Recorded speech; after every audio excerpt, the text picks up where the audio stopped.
इस time Indian cricket फैनों की जबानों पे एक ही डायलॉग गुजर रहा है दोस्तों, ये दुख काहे खत्म नहीं होते हैं बे। अभी इतनी अच्छी बल्लेबाजी करके पहला हार का दुख निकला नहीं। अभी अभी दूसरा खबर आती है, जसप्रीत बुमराह दूसरा टेस्ट नहीं खेलेंगे। हम सब लोगों को ये तो पता था जसप्रीत बुमराह पांचों टेस्ट नहीं खेलेंगे, उनकी बॉडी उनको ये रिक्वायर नहीं कर रहा है उन पांचों टेस्ट खेले। इससे पहले बॉर्डर गावस्कर सीरीज के आखिरी मैच में जब इंजर्ड हुआ था तब डॉक्टर ने साफ साफ जसप्रीत बुमराह को मना किया था, आप लगातार मैच नहीं खेल सकते हो, आपको वर्कलोड मैनेज करना पड़ेगा। अगर आप एक मैच खेलते हो तो अगले मैच को रेस्ट करके आपको खेलना पड़ेगा। इसीलिए आज हेड कोच गौतम गंभीर ने प्रेस कॉन्फ्रेंस में आते हुए उन्होंने इसके बारे में सीधे क्लियर कट बता भी दिया। हमारा जो प्लान था, पहला टेस्ट जसप्रीत बुमराह खेलने के बाद दूसरा टेस्ट में उनको रेस्ट देना, उनके वर्कलोड को मैनेज करना, वो हम करेंगे। हमारा जो प्लान है उसमें हम डाटा रहेंगे। बेशक ये मैच हारे फिर भी हम उनका जो प्लान था उनको रेस्ट देना, उनको रेस्ट देंगे, उनकी जगह कोई दूसरे पेसर को खिलाएंगे। ऐसा नहीं हम मैच हारे तो उनको लगातार मैच खिलाएंगे, क्योंकि हमारा अभी आगे और भी बड़ा बड़ा सीरीज है, इसलिए उनकी वर्कलोड को मैनेजमेंट करते हुए हम उनको खिलाएंगे। ये उन मैचों में हमें जरूरत है उसी मैचों में खिलाएंगे, उसके बाद उनको लगातार रेस्ट देंगे, उनकी वर्कलोड मैनेज करते उनको सही तरह से यूज करेंगे, उनको ज्यादातर लगातार मैच नहीं खिलाएंगे। अगर उनको लगातार मैच खिलाते हैं, अगर उनकी फिर से एक बार उसी बैक इंजरी दोबारा हो जाती है तो उनकी करियर का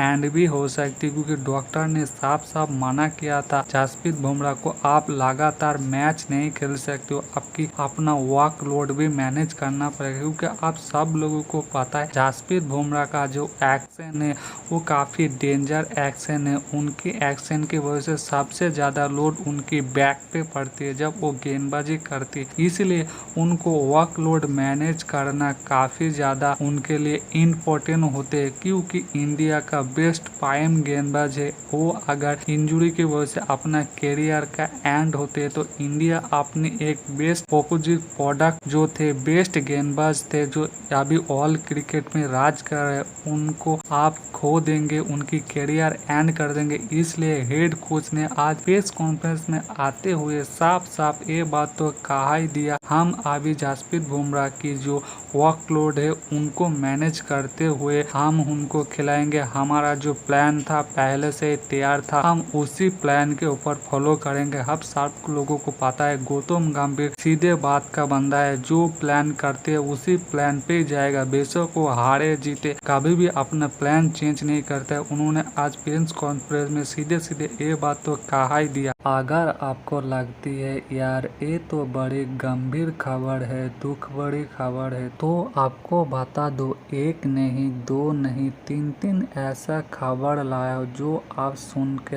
हताश और निराश हो जाएंगे। पहला तो खबर ये है, जसप्रीत बुमराह दूसरा टेस्ट के लिए बाहर है। हालांकि 2 जुलाई की वक्त है, डिसीजन चेंज हो सकते हैं, परंतु फिलहाल के लिए जसप्रीत बुमराह दूसरी टेस्ट के लिए बाहर है। दूसरा बड़ा खबर ये है, आर्चर दूसरा टेस्ट खेल रहा है। इंग्लैंड ने दूसरा टेस्ट की स्क्वाड में आर्चर का नाम डाला है। आप सारे लोगों तो ये पता ही है आर्चर कितना घातक गेंदबाज है, टेस्ट में तो और ज्यादा घातक बन जाती है। आप लोग रेडी हो जाए और एक घातक गेंदबाज आ रहे। तीसरी बुरी खबर है, बर्मिंघम में अभी तक इंडिया एक भी टेस्ट मैच जीता नहीं है। बर्मिंघम में अभी तक इंडिया 8 मैच खेला है, उसमें से 7 मैच हारा है, 1 मैच जीता है।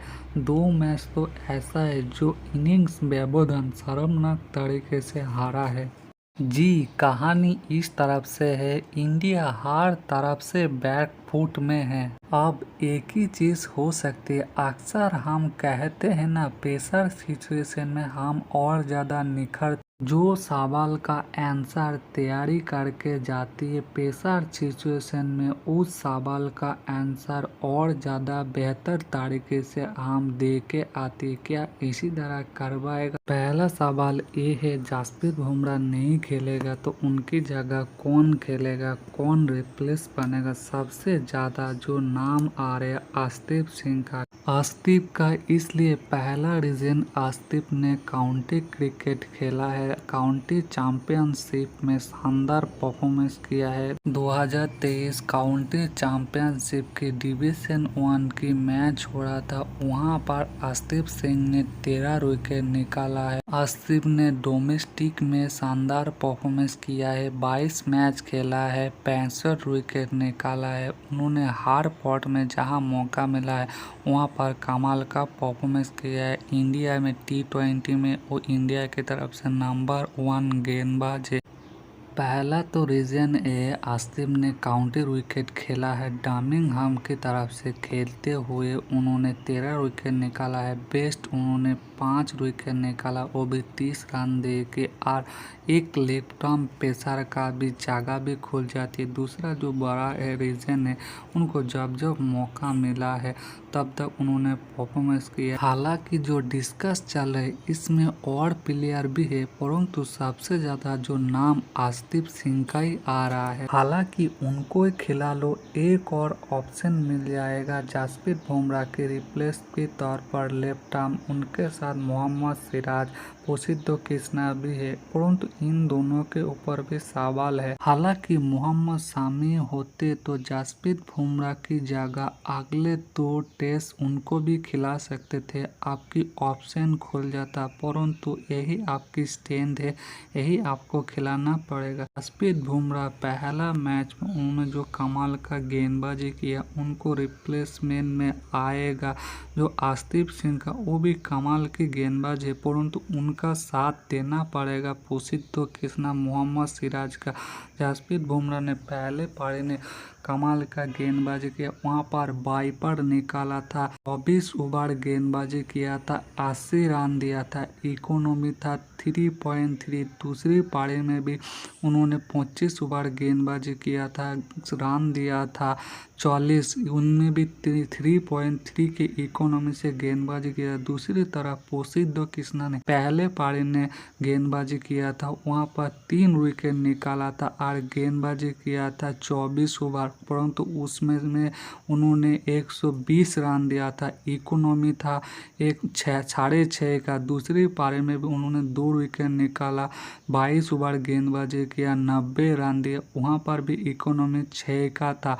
अगर नए जो आ रहे अर्शदीप सिंह, उनको साथ देना पड़ेगा प्रसिद्ध कृष्णा, ऐसा ना हो जाए प्रसिद्ध कृष्णा खुद उनकी साथ देते हुए उनको और प्रेशर में डाले, उनको एज अ सीनियर गेंदबाज उस तरह से परफॉर्मेंस करना पड़ेगा। मोहम्मद सिराज को भी वो करना पड़ेगा, क्योंकि मोहम्मद सिराज ने जिस तरह से पहले इनिंग्स में बहुत ज़्यादा रन दिया था, 6 के इकोनॉमी से गेंदबाजी किया था, 2 विकेट निकाला था, परंतु दूसरे पारी ने उन्होंने विकेट नहीं निकाला था, परंतु 25 ओवर गेंदबाजी किया था, 40 रन दिया था, इकोनॉमी 3 से गेंदबाजी किया था। इन दोनों सीनियर गेंदबाजों को सही तरह से गेंदबाजी करना पड़ेगा। अगर इन दोनों में से किसी को रिप्लेस करते हो तो आप अगर पेस यूनिट को और ज़्यादा स्ट्रॉन्ग कर सकते हो, आकाशदीप सिंह को खिला सकते हो, एक जेन्युइन पेसर मिल जाएगा। अगर आपकी गेंदबाजी को और थोड़ा स्ट्रॉन्ग करना चाह रहे हो तो यहाँ पर आप रविंद्र जडेजा को ड्रॉप करके वहीं पर उनकी जगह आप नीतीश कुमार रेड्डी को खिला सकते हो, क्योंकि रविंद्र जडेजा को उस तरह से तो इस्तेमाल किया ही नहीं, उन्होंने 5-6 ओवर गेंदबाजी किया। तो अगर नीतीश कुमार रेड्डी आएगा तो आपकी बल्लेबाजी थोड़ा स्ट्रॉन्ग हो जाएगा, परंतु अगर आप दूसरे मैच में अपना गेंदबाजी को और ज़्यादा स्ट्रॉन्ग बनाना चाह रहे हो तो वहाँ पर शार्दुल ठाकुर को भी ड्रॉप कर सकते हो, जो उस तरह से इस्तेमाल नहीं किया गया, उस तरह से परफॉर्मेंस नहीं कर पाया, उनकी जगह आप आकाशदीप को लाइए,